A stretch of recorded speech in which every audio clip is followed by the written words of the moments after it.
Magandang gabi mga kapatid, welcome back sa aking channel. It's me, Negosyanteng Kristiyano.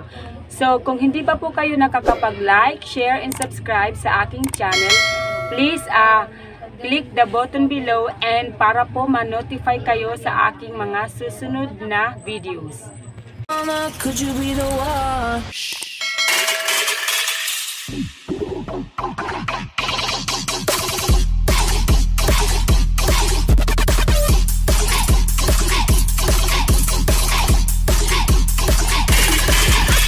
So for today's video ay gagawa po ako ng isang mini tutorial kung papaano magbilang ng coins na hindi natin siya bibilangin pero alam natin kung magkano or ilan yung exact amount ng coins na to.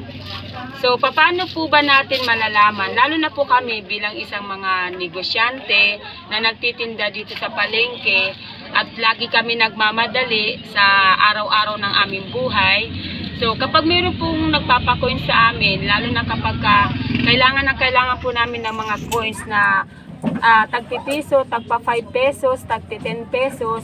So, palagi namin yung kailangan sa araw-araw dahil yung mga namimili sa amin, minsan puro buo yung mga mga pera nila. So kami nahihirapan kaming maghanap ng coins para ipangsupli sa kanila. So ang ginagawa namin na naghahanap kami ng mga maraming coins, minsan 1,000 coins. Pero kapag sobrang busy namin, hindi na namin siya mabilang actually ng isa-isa.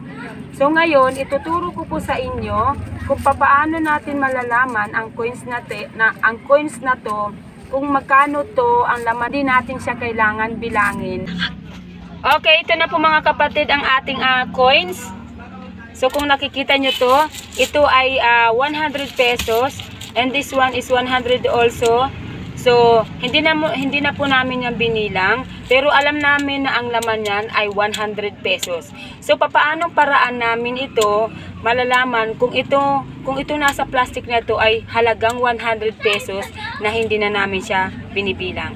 So ito ang pinakang best way na pamamaraan at pinakamadaling pamamaraan upang malaman namin na ang laman nito ay 100 pesos, lalo na kung kayo ay isang mga businessman sa palengke, sa supermarket, or sa mga groceries na minsan libo-libo yung coins ninyo.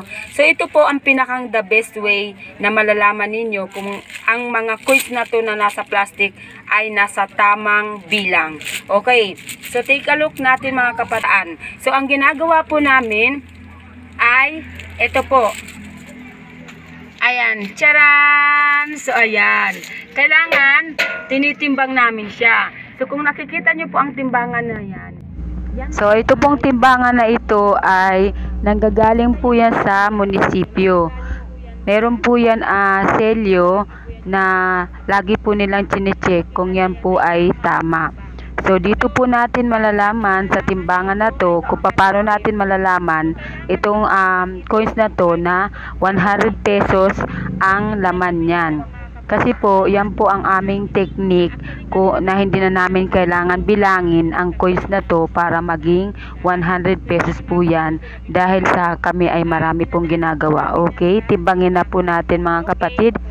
So, para malaman natin na ang coins na ito ay dapat magtitimbang siya ng 570 grams. Okay, tingnan natin. Kung ito ay magtitimbang ng 570 grams. So, ayan po. Nagtitimbang po siya ng 570 grams. So, ibig sabihin, sakto po siya sa timbang at sakto rin po siya sa bilang na 100 pesos. So, yan po ang aming easy way kung bakit hindi na namin kailangan nibilang kasi diyan namin yung pinadadaan sa timbangan. Lalo na kung ang timbangan po ninyo ay tama at selyado galing sa munisipyo. Okay? 570 grams po yan ang pinakang saktong gramo ng 100 pesos na tagpipiso. Okay? Ngayon ay bibilangin na po natin ang coins na to kung ito nga ba ay nagkakahalaga ng 100 pesos. So, Actually, ngayon lang po namin ito bibilangin mga kapatid ha. So, ngayon malalaman natin kung ito ay tama. Okay, tingnan natin. So, close up natin, close up. 8, 10.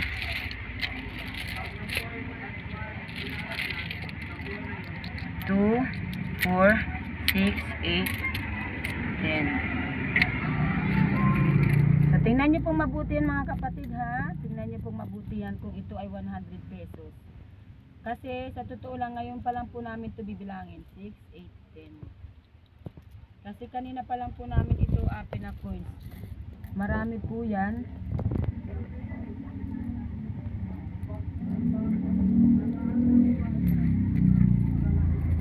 Ayan. So tag-10 po yan bawat isang line. Tag-10 po yan.